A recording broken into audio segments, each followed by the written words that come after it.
Welcome to the Family Bible Journey. If you're interested in seeing how the journaling that we mention in the podcast works, check out our website at familybiblejourney.com or look for us on Facebook and Instagram. Thanks for listening.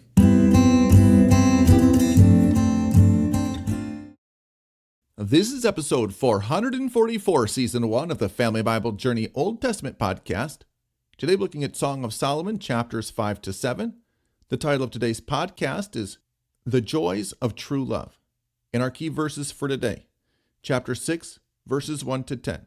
But before we read these key verses, just a reminder that this entire book is a metaphor for true love, that it is going to use much imagery and even some Hebrew idioms that are foreign to us.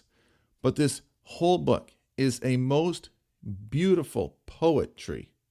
But this whole book contains the most beautiful poetry and praise for love that we see in all of world literature. And as we hear unfamiliar references, I want to encourage you to just listen along, and we'll explain some of them following our reading. Our reading for today. Others. Where has your beloved gone, O most beautiful among women? Where has your beloved turned, that we may seek him with you? She says, My beloved is gone down to his garden, to the beds of spices, to graze in the gardens, and to gather lilies. I am my beloved's, and my beloved is mine. He grazes among the lilies. He says, You are beautiful as Tirzah, my love. Lovely is Jerusalem, awesome as an army with banners. Turn away your eyes from me, for they overwhelm me. Your hair is like a flock of goats, leaping down the slopes of Gilead. Your teeth are like a flock of ewes that have come up from the washing. All of them bear twins. Not one among them has lost its young. Your cheeks are like halves of a pomegranate behind your veil. There are 60 queens and 80 concubines and virgins without number. My dove, my perfect one, is the only one of her mother, pure to her who bore her. The young women saw her and called her blessed, the queens and the concubines also, and they praised her. Who is this that looks down like the dawn, beautiful as the moon and bright as the sun, awesome as an army with banners? This is the word of the Lord. And so in this reading, it is important for us, again, to be mindful of the fact that we are reading poetry, we are reading expressions that may not make a lot of sense to us.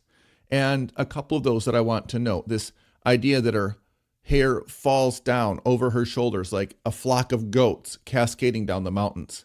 That doesn't make a whole lot of sense to us. Most of us would probably not consider goats the most attractive creature to compare a beautiful young woman to. But as somebody who has seen herds of ibex, quite literally hundreds of them at one occasion near En-Gedi, running down the hills as agile and fleet of foot as you could imagine, scaling cliffs without stumbling or missing a step, and not a single one of these goats falling, but rather hundreds of them running as quickly as they could, bounding from rock to rock, crag to crag, crack to crack. It's a sight to behold. And in our context, we hear our native land described in a song as a place with amber waves of grain. And for anyone who has ever seen amber waves of grain, you can appreciate the beauty of the wind moving through the field. And so that metaphor, that expression means something to us because we've seen it. And what I'm trying to do in my description of those flocks of goats is to give you just a small point of reference so that you might be able to understand it yourself. And then the idea of her cheeks being like halves of a pomegranate. A pomegranate, it is a beautiful fruit. It is a tasty fruit. It has a deep purple color to it. And if you look at many of the celebrities or many people who maybe have had what we would call a little work done, you will see that their cheeks are pronounced, that they oftentimes will take the shape maybe of an apple. And this is, I think, what is being described. She is not flat-faced. She has a full face, a beautiful face, a pleasing and attractive face. And maybe she had a natural complexion that had a natural blush to it. Whatever it is, Solomon is describing her in a way that references a beautiful and a tasty fruit that was often prized for not only its appearance, but also its health benefits and its unique flavor. And so everything about this fruit reminds him of this young wife. A couple of other notes on these chapters and on this section on verse 8 of chapter 5. I have a simple note that says lovesick is a real thing.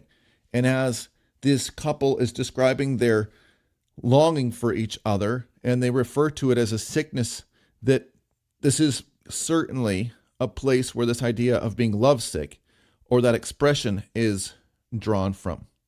I also have a note on chapter 5, verse 16, where it says, "This is my beloved, and he is my friend, O daughters of Jerusalem." This beloved companion, in quotes, it is true love that is the intimacy of heart, spirit, body, mind, everything.